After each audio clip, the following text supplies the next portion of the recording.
Hey everyone, welcome back and let's write some more Leetcode today. I actually wasn't going to make a video for today's problem, but I saw that the problem is honestly easy enough, at least in terms of like the explanation. We're going to be solving put marbles in bags. And I have, I think, like the next 3 or 4 daily Leetcode problems pre-recorded. And if you're wondering, how do I know which problems are going to be the daily problems? Well, on Leetcode's homepage, if you scroll down, you see that there's a feed of articles being published. These are going to be the daily Leetcode problems. And I have recorded videos for all 4 of these. After that, you might not see me for a while. So you're going to have to, get along without me. I'm sad to say. But the idea behind today's problem is that we're given this array of positive weights, I believe, and we want to split it into k different contiguous subarrays. They don't tell you exactly that, but you can pretty much figure that out from the description. So suppose we cut it into this subarray and then maybe this one. So let's say we have this and this. That is a valid way to do it. Contiguous subarray here and contiguous subarray here. They give us a bit of terminology. And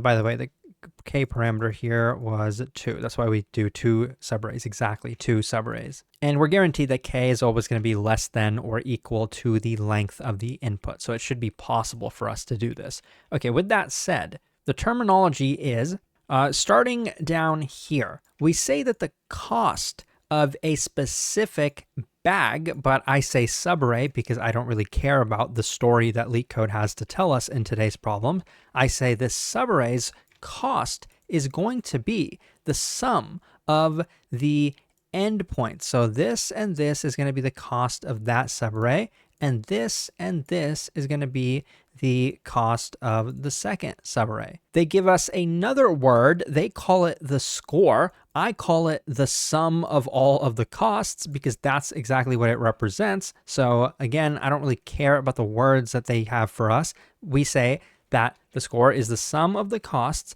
And what we want to do is, so this was one way that we partitioned these arrays into k different contiguous subarrays. So we say that, okay, the sum here is going to be, I believe, 1 plus 3 for this one, and then 5 plus 1 for this one. So the total is going to be, I believe, 4 plus 6. Now, we could have done it differently as well. Another possible way would have been to put the split over here. So let's just note down that the score with the blue way was equal to 10. And then another way I could do it is like this, and then this. So then we say, okay, the left and right endpoints of this are the same. It's just 2. Or rather, it's 1 for both of them. So 1 plus 1 is equal to 2. For this other guy over here, we have 3 plus 1, so that's going to be 4. So the cost of this one was 2. The cost of this one is 4. So we say that this total score is going to be 2 plus 4, 6. So this was a separate way to do this. And a third way possibly would have been like this. Maybe take this and then that. But I'm not going to show you that. But the ultimate result that we're trying to do is not return the maximal score, but actually what we want to determine is what is the maximal score and what is the minimal score that we could possibly get. Because once we know that, we just take the max, subtract from it the min, and then that's what we want to return. So don't let Leetcode fool you. Don't let them confuse you. What they're asking for is relatively simple once you kind of know. Now, in terms of how we're going to solve the problem, I guess it seems like maybe doing this recursively will definitely allow us to arrive at the correct solution, because we could try every single possibility, and then among all of those possibilities with our recursion, we could collect which one was the minimum and collect which one was the max, and then compute the difference. It's possible, and I think we can actually optimize this with dynamic programming, but I believe, and I didn't code this one up, I believe the time complexity is going to be something like n squared times k. It might be possible to do k times n, but I'm pretty sure it's going to be n squared times k, because roughly, like for any given part, we have like n different choices for our recursion. And then the height of this tree, I believe, is going to be k. And obviously that's going to be exponential, but when we have the parameters, we'll have I and k for our recursion. And then inside of that function itself, there's going to be a loop. So that's where I'm getting the n squared times k from. But that's not the solution we're going to cover. There's actually a easier solution, which is greedy.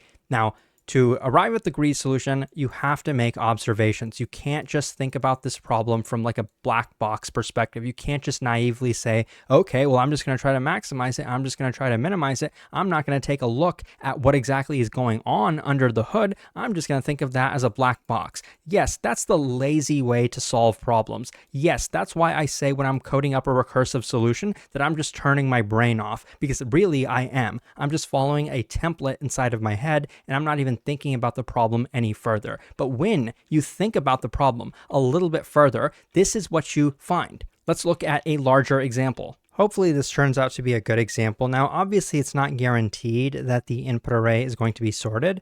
I believe the answer to this example is going to be 10.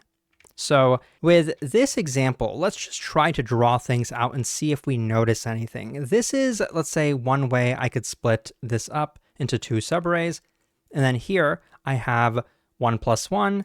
And then for this, I have 2 plus 7. Okay, remember, we only care about the endpoints. So in some sense, there is going to be some repeated work. I don't know if you could call it repeated work, but there is a pattern going on over here. And that's what Leetcode is about, pattern recognition, not only in terms of which data structure or algorithm, but also making observations about problems and noticing the pattern that's going on here. Let me show you the second split. We could put a split over here and here. And then what would I do? I would say, okay, take 1 plus 2 plus 3 plus 7. Okay, what am I going to do next? I'm going to try this one. 1 plus 3 plus 4 plus 7. Okay, I'm going to keep going. And eventually you might notice that something is going on. I'm taking 1 again, this time 4 plus 5. That's where the split happens. Do you notice that we only care about the split values? Nothing in here or nothing in there. And then once again, we take the 7. So it looks to me, no matter how you slice it, we're always going to have a 1 and we're always going to have a 7. And maybe even if k was equal to 1, we would still have that, because then we just have a single subarray and then we would take 1 plus 7. So this is telling me something. We care about what is the max score we could get, the max sum of costs, and we care about the minimum as well. Now, I don't know too much about what the max or min is, but I definitely know in this example, the max is going to have a 1 plus 7, and the minimum is going to have a 1 plus 7. Now, what about the rest of the terms in here? Well, we're only going to have one split, right? There's only going to be a single split. And so which split would we want to choose for the maximal? Probably the one that has the two biggest values. So in this sorted array, it becomes pretty obvious that for the max, I'd probably want to put my split over here, because take a look what's going on. This guy and this guy, I already have my 1 plus 7 over here. And now with this split, I'm going to take 6 plus 7. If you have a subarray of size 1, I guess you end up including that number twice. That's not really a problem for us. So now over here, we're going to have 6 plus 7. And now to do the other one down here, I guess in my case with the sorted array, it becomes pretty obvious. I'd want to put the split over here and then there, because then I take 1 plus 2 and I get this. So the sum of these is 3. The sum of these is 13. So the total, taking max minus min, is going to be 10. So again, do you notice any patterns? Do you notice anything that's going on? Well, first of all, if you have a decent math teacher, if you had like a decent elementary school math teacher, you recognize that actually we don't really care about this, right?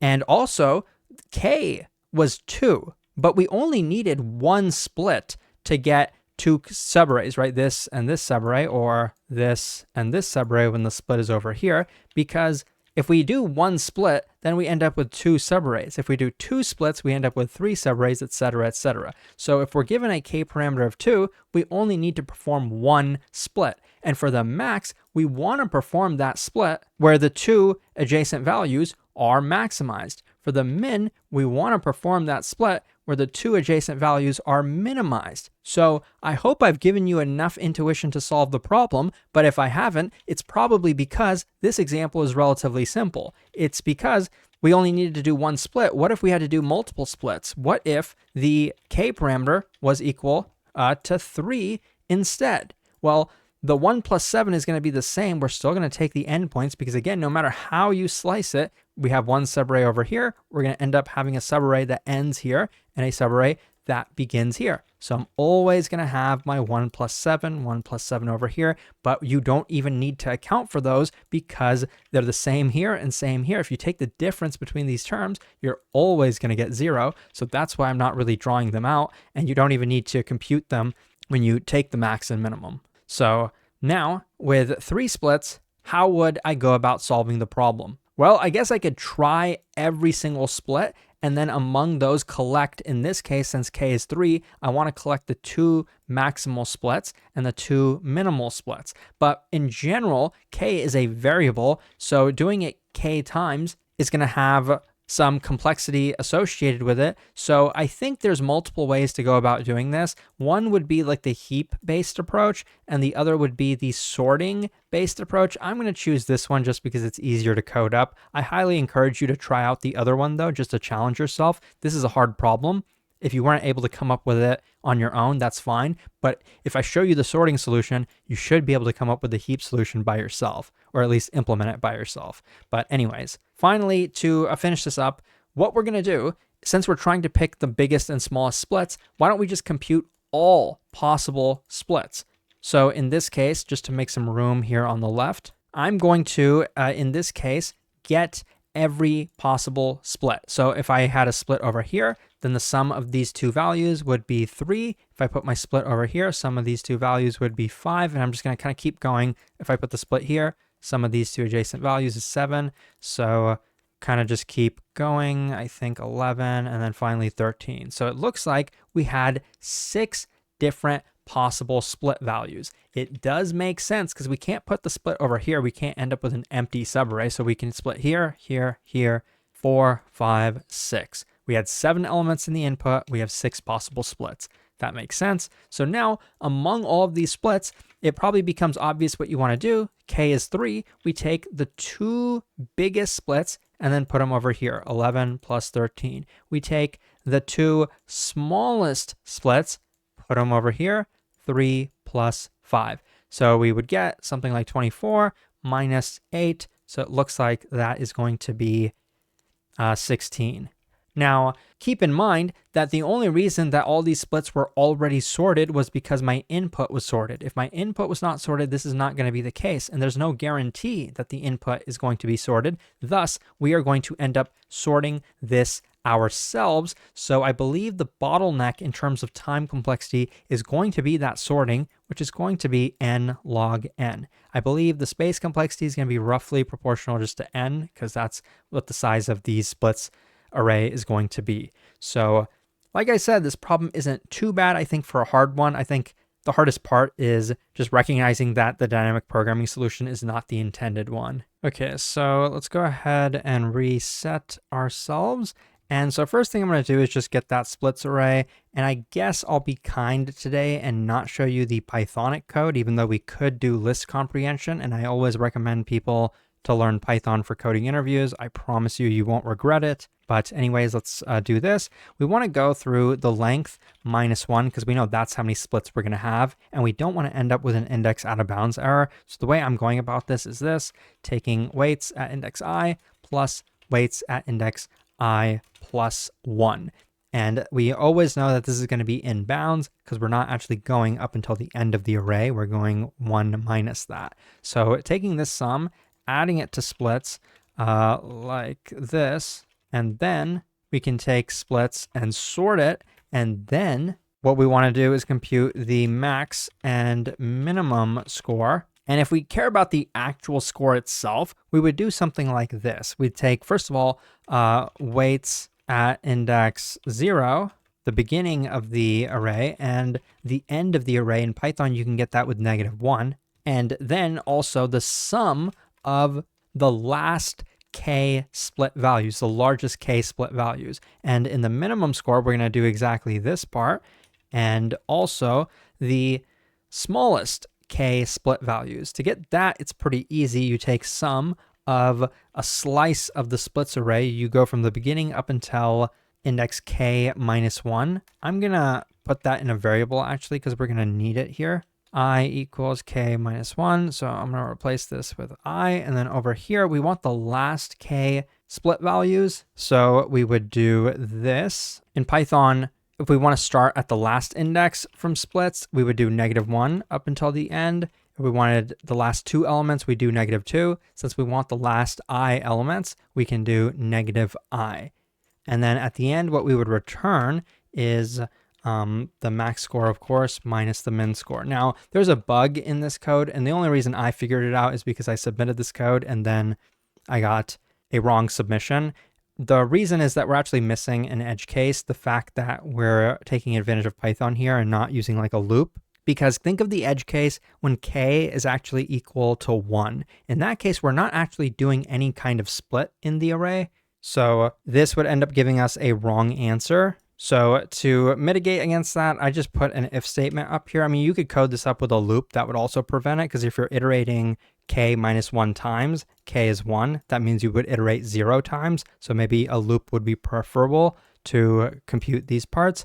But I think an if statement is also fine. If k is equal to 1, go ahead and return 0. And also, now I think it's pretty obvious why we don't include this part and this part if it wasn't already obvious before, because when you do the difference, they're going to be canceled out anyway. So I don't have to put these here. So now let's submit it. And you can see here on the left, it works. It's pretty efficient. Thanks for watching. Check out Leetcode.io for a lot more. I'll see you soon.